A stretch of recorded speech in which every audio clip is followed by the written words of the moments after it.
საპირვაზე ბრუნდება პირდაპირ ეთერში.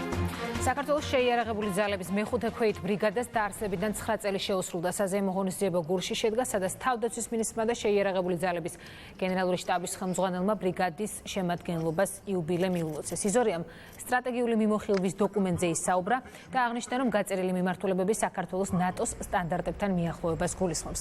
ნატოს წევრი ქვეყნების გადაწყვეტილება შავი ზღვის რეგიონში სამხედრო ყოფის გაძლიერებასთან დაკავშირებით დღეს უილიამ ლაჰიუდს გამოეხმაურა და ის მიზეზები განმარტა, რის გამოც საქართველოს თავდაცვის მინისტრი ბრიუსელში თავდაცვის მინისტერიალზე არ იყო წარმოდგენილი.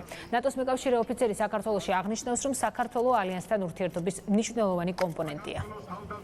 მომავალი წლიდან იწყება ძალიან მნიშვნელოვანი პროექტი ჩვენს სტრატეგიულ პარტნიორთან, ამერიკის შეერთებულ შტატებთან ერთად, კერძოდ საქართველოს მზადყოფნის პროგრამა.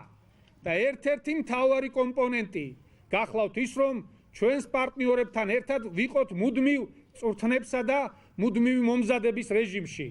და არა მხოლოდ ამ მომზადების სათანადო დონის მიღწევა იქნება ჩვენთვის პრიორიტეტი, არამედ მისი შენარჩუნება.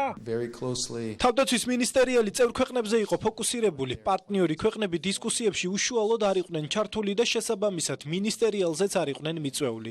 ეს სავსებით ნორმალური პროცესია. საქართველოს თანამშრომლობა ნატოსთან შავი ზღვის რეგიონის კონტექსტში ეჯგარეშია. შავი ზღვის რეგიონის ქვეყნებთან ერთად საქართველო ნატოსთან ურთიერთობის მნიშვნელოვანი კომპონენტია.